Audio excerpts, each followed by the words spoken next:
Our next speaker is Carl-Gerold Mende. He actually comes from the Post, and he spent most of his career in the express and parcel business, notably with FedEx. Looks like a lot of people have experience in the carriers, going to some of the other suppliers in the industry. He was for a number of years Royal Mail's international director and is now a member of the board at Austria Post in charge of Parcel and Express. Carl-Gerold? Thank you. Good morning. I'll try to not speak too quickly so that the translation has actually a chance to follow what I'm trying to say. I'm going to run you through 15 slides, and I'm the parcel guy up here. And I have to admit, at the beginning of my presentation, I'm not going to offer any solutions for anything. What I would like to do is to capture a thought Paul Jackson had yesterday morning, or expressed yesterday morning, that in the changing environment of the market, we as an industry have to find a new and a common way to move forward, rather than probably spending all our energy on improving our transportation costs or having the ultimate device for scanning parcels.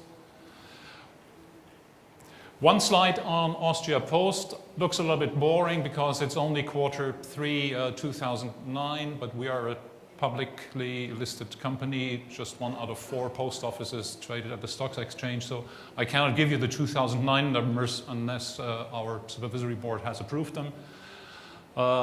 We are doing business in 11 countries, including Germany, the Benelux, and then a big part of the Balkan. With our Eurodis system on the parcel side, we're actually covering about 35 countries in Europe. Parcels represent about 30% of the revenue of Austria Post, and Austria Post has managed over the last couple of years to actually increase their revenue share of what they generate abroad to about 30% as well, which is mail and parcels. Parcel delivery becoming part of the customer sales process is the subject of my presentation. And I think what I would want to do in the first place quickly to look at what has happened in the market with a particular European view, of course, because I'm not really familiar with the US situation or with the Latin America or with the Southern America situation. I think it is important to note, and that's basically the 3, 4, 5 key elements which you would want to pick up from this pretty busy slide, which actually until 2008 is firm data from A.T. Kearney. 2009 is what we made out of all the different press releases of different operators, and 2010 is just a guesstimate of what is going to happen in this year. Volume dropped. We had intense price competition within the market, basically on the idea of based on the need of all the operators to keep volume in their pretty extensive networks. And for 2010, I think we are expecting a slight recovery of the market, where cross-border volume is probably going to grow a bit quicker than domestic volume. But it is interesting to note that actually over, I don't know, probably 20, 25 years of consistent parcel growth, it is the first time that actually the parcel market was hit in an economic crisis where that volumes dropped. And I think that is a remarkable point and leads me to what Paul said yesterday in regards to we as an industry need to respond to that. However, there is some good news in the market as well. We've heard a lot about the development of the e-business and all the distance selling part. The statistics which you see here, probably a bit hard to read, is on Amazon, the Otto Group, Staples, and so on. They're still growing very, very nicely with 2-digit growth rates, nearly up to 30%. So there is a fundamental, unbroken trend that people are ordering more things through the internet. The other part, which I find, again, with a European perspective quite interesting, is I don't know how it works in the Southern or Latin American markets, but if you compare what people spend in Europe on parcel traffic on a per capita basis, that is actually significantly below on what people in the US spend on the same products. So there must be still fundamental room to improve either the volume, or which I would find even much nicer, is the price for the goods which we are going to deliver in the chain. What do our customers expect? And I think it is interesting as well that when you go to any statistic, you always, for the last 20 years, find the same order of things when you talk to our customers and ask them, what do you find important about your supplier? What is it they should do? And it's always the number one is reliability, and number two is price. This is the most recent statistic which the German regulator pulled out. That's the reason why there's a lot of German words in there. But I'm pretty sure whether you do it in any of the other countries, you get exactly the same picture, and we're getting it for years, that these are the main areas and the main issues our customers are dealing with. So how are we going to react to the wishes of our customers?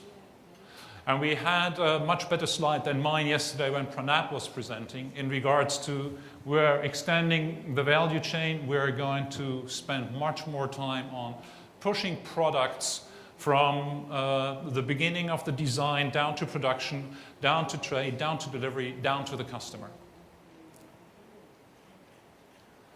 An interesting thing is to address the cost side, and this is a slide from the Vice President of Customer Technology Marketing of one of the big integrators.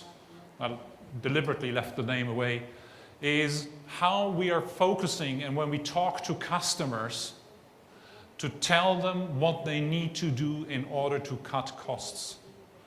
I find this really interesting, that this is one of the main contributions in the customer debate we got from people out of our industry, which says, consult the experts, don't play with the little boys, automate your tasks, integrate your shipping process, and so on, and so on, and so on, offering a variety of things in order to cut costs. The interesting thing now is really how do we measure against our customers' expectations? And I have to say, I found this extremely interesting when I found that actually by chance on the net. There's an American web page which is called parcelindustry.com, which at the beginning of the year did a research with its customers to understand how they think their suppliers have been doing. And if you look at that, we have been doing what we have said at the beginning. We have cut costs, we have tried to compete on price, we have tried to become more effective, and the result of what we were doing is that the error rate increased by 33%. That our customers are still mainly concerned about the money they're spending with us, and that on top of everything, they're now even more worried whether we get our admin right or whether they can find any errors on our invoicing in order to get some money back from us. This is one view which I found extremely eye-opening in how our business, how our industry performed compared to what our customers expect from us. The other part, and this is a snapshot from a German, and this is illustrative as well, this is not proper research, so forget the ranking, it's very subjective. The reason why I'm putting this forward is for a different reason. The big customers, the big companies, all the ones which are either around this room or we know from our background, all of them, whether it's TNT, My Business Transaflex or Deutsche Post, we only come in starting at number 19 of those companies in which our customers think in a subjective way, I admit that they are doing a good job.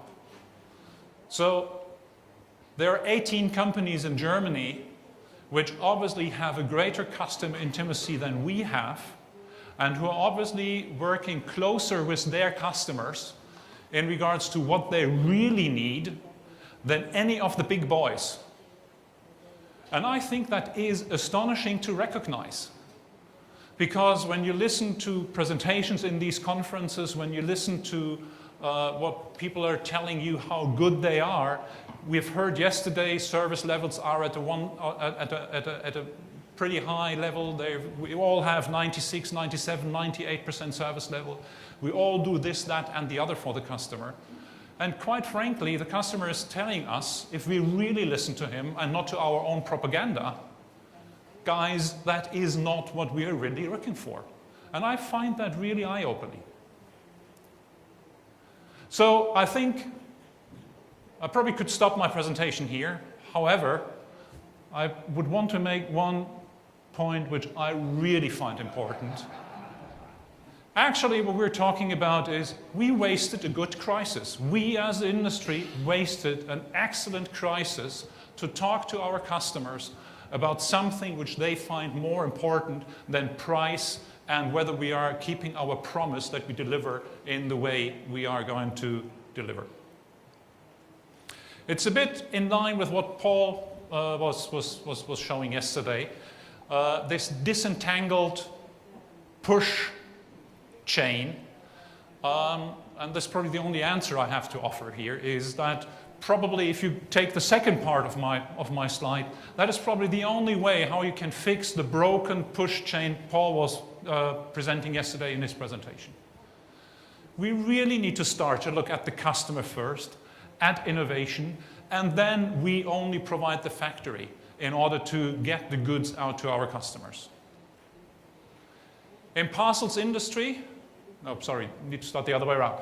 Paul Volcker, the guy who ran the Federal Reserve here in the US, made an interesting comment where he said that the biggest innovation in the financial industry over the past 20 years had been the cash machine. Can we as an industry please recognize that the last innovation we had in our industry is probably 20 years ago as well? It probably is 30 years. The last two real innovations I remember are hub and spoke and track and trace. There has nothing really happened afterwards in innovation, in my opinion. And I might be wrong, and someone comes up and say, no, we had the last innovation 10 years ago, fine. But even that is not the right answer, I think. We need to change the way our customers look at our business. If they are judging us, I really would want them to judge us on the basis not whether we deliver our promise, but they need to judge us on my logistics partner works with me to find solutions which will be important for my customers in the future. That is where I want to have my customers judging me on, not whether I am the cheapest or the most reliable or whatever.